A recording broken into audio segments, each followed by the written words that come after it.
Greetings and welcome to ASMR Gaming News.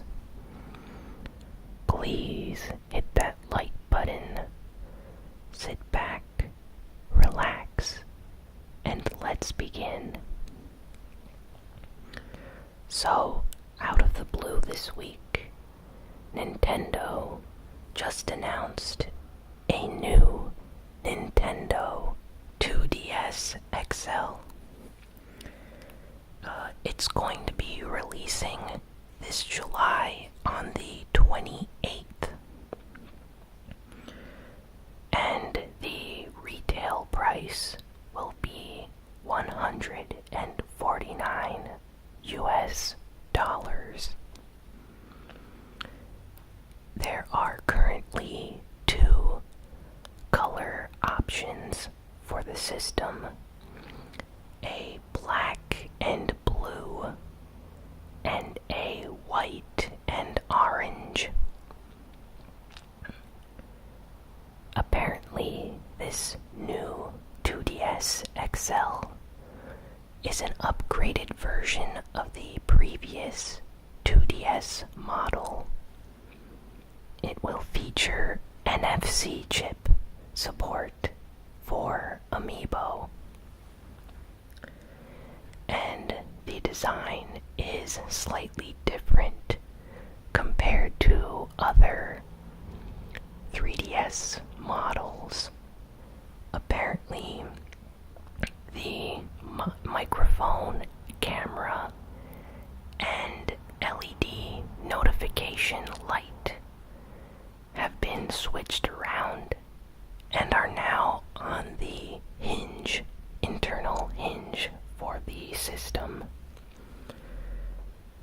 There is no information whether the screens are of a better quality. I think it's safe to say that these are still the standard screens that the other XL models use. The 2DS, of course, does not have the 3D slider, and it's mostly aimed at people that either want a gift for their children or prefer to play games in 2D instead of with the 3D option that's prevalent in a lot of 3DS games. There is also a special Dragon Quest XI new 2DS XL model that was announced. It features artwork of a liquid metal slime from the Dragon Quest series, and the bundle for the game, the bundle for the system comes with the Dragon Quest XI game in a code form. So if you buy this Dragon Quest XI 2DS XL, you will get a code for Dragon Quest XI, and apparently it comes with a special theme that you can download and use to personalize your new 2DS XL menu.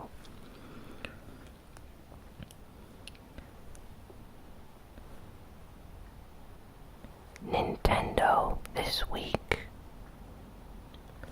stated that they will not be attending E3 this year as far as conferences go. So Sony and Microsoft will be having an E3 press conference, live stream event as always. But Nintendo will not be having one on the show floor. This is extremely common now. Nintendo has done this for the past few years. They have their own special digital event for E3, and I assume they're going to be doing the same thing this year. The CEO of Nintendo stated that they have a lot of unannounced Nintendo Switch titles that they hope to reveal at E3. They're going to do this in order to further boost the Nintendo Switch sales. So, I bet they're going to be showing off all sorts of really cool and interesting games at E3 this year. Call of Duty World War II was officially announced and revealed. A trailer was released, and a release date was given. The game is coming out on November 3rd this year. It's going to have a single-player campaign, special co-op modes, and an online multiplayer mode that is going to feature all sorts of brand new modes and features that were not in previous Call of Duty games. General consensus online by fans of the Call of Duty series seems very positive. People are happy to return to a World War II setting, since the last game in the series to do this was World at War, which came out like a decade ago. So yeah, really interesting to see what they're going to do with this. They secured some DLC rights with Sony again for this Call of Duty game. Just like the previous Call of Duty games, PlayStation 4 will be receiving the DLC 30 days in advance before the Xbox One and I believe PC versions of the game. Square Enix had a document list revealed in a fiscal earnings conference, with their shareholders, and on this list it revealed all their upcoming titles for the year and next year, and Final Fantasy VII Remake and Kingdom Hearts 3 are not on the list for 2017, but they are on the list for 2018. So this pretty much confirms that Kingdom Hearts 3 and FF7 Remake will not be releasing this year. A lot of people are disappointed that KH3 will not be coming out this year, but hopefully they announce a trailer or something at E3 or at TGS later this year. Even if the game is not going to come out this year, we can at least expect a new trailer of some kind. Marvel vs. Capcom Infinite had a bunch of new trailers and gameplay videos revealed this week.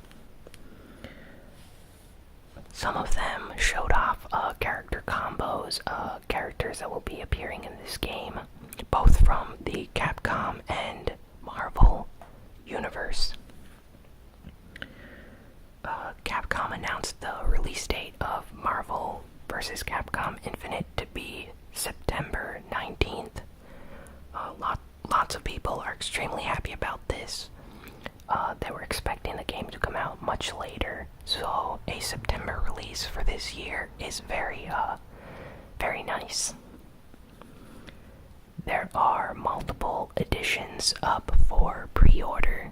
There's a collector's edition up for pre-order for $200, and it features glowing Infinity Stones from the Marvel Universe, as well as characters, one of them being Mega Man X, the character X from Mega Man X, and a few other characters. These figures look actually really nice. $200 is a lot for a collector's edition, but there are a lot of hardcore Marvel vs. Capcom Infinite supporters out there that really like the Marvel vs. Capcom series. So they will definitely be trying to pick up this collector's edition if pre-orders do not run out.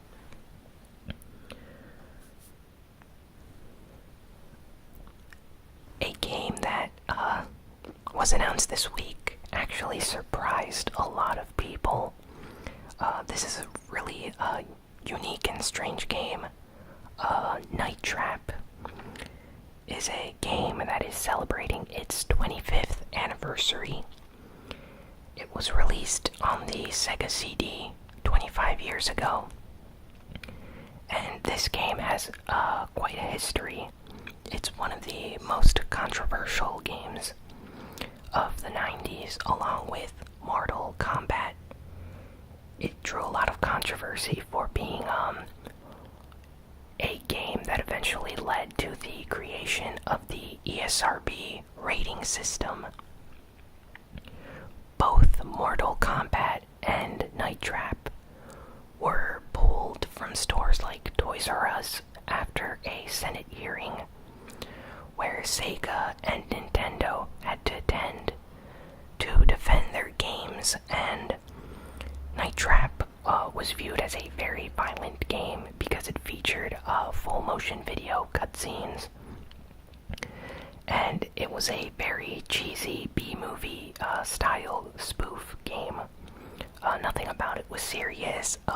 Lots of the scenes and stuff were to be taken in jest, but at the time, anything resembling real life in video games would draw a lot of attention from politicians and general parent groups. So, oddly enough, the game was banned and pulled from a bunch of store shelves, and it actually became rare to find.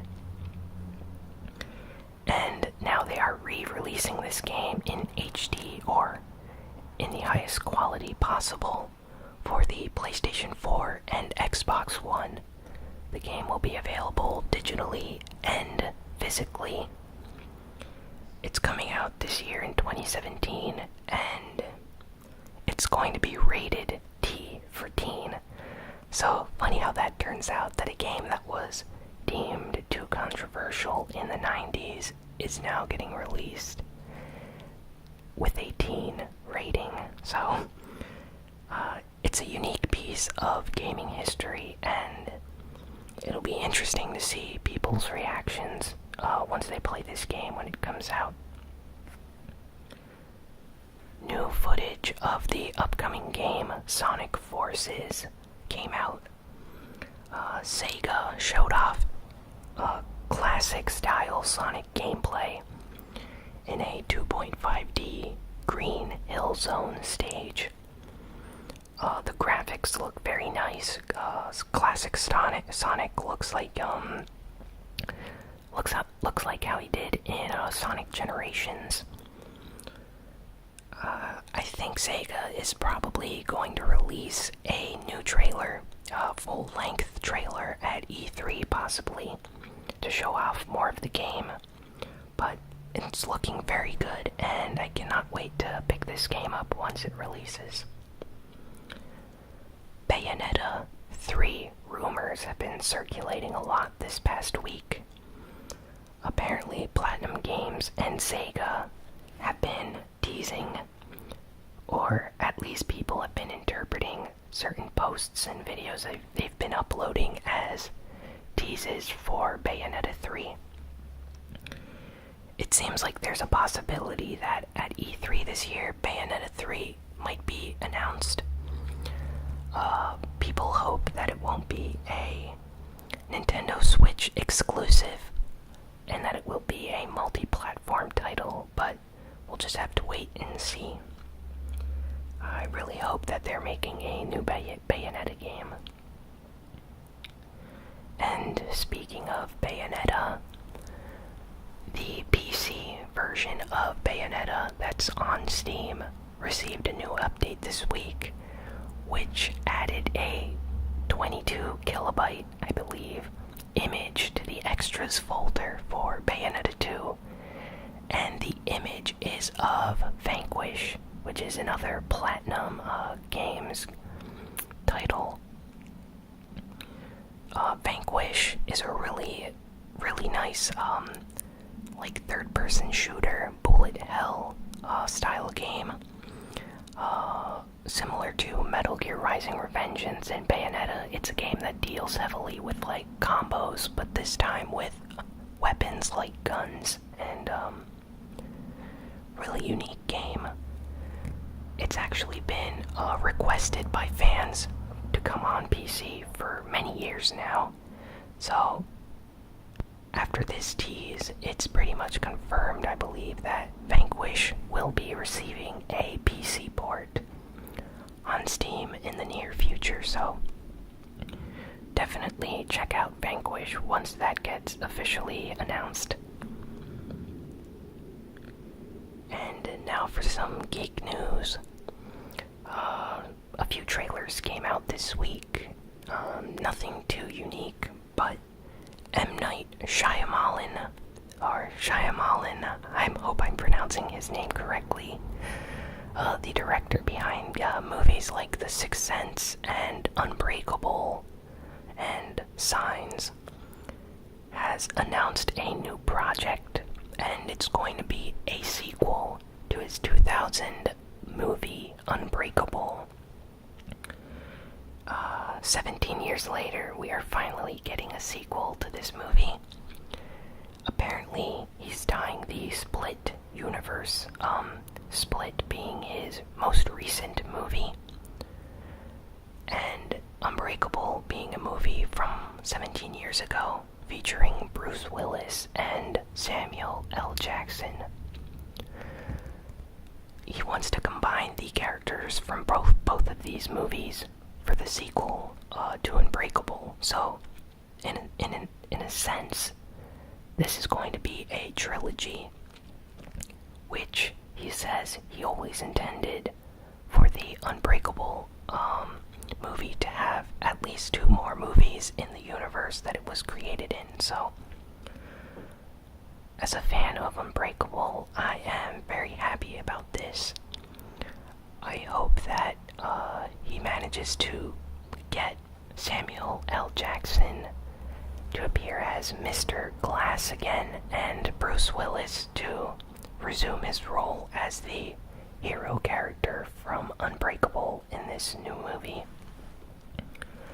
I wonder if the character shown in Split will be a villain, that perhaps Bruce Willis's character in this Unbreakable sequel is going to have to apprehend in some way. So, really happy about that. Great news. And yeah, that's all for this week. Thanks for listening to this ASMR gaming news video. If you liked it, be sure to comment, share, like, and subscribe. Also, follow me on Twitter at ASMR Gaming News. And I will see you all next week. So long and farewell.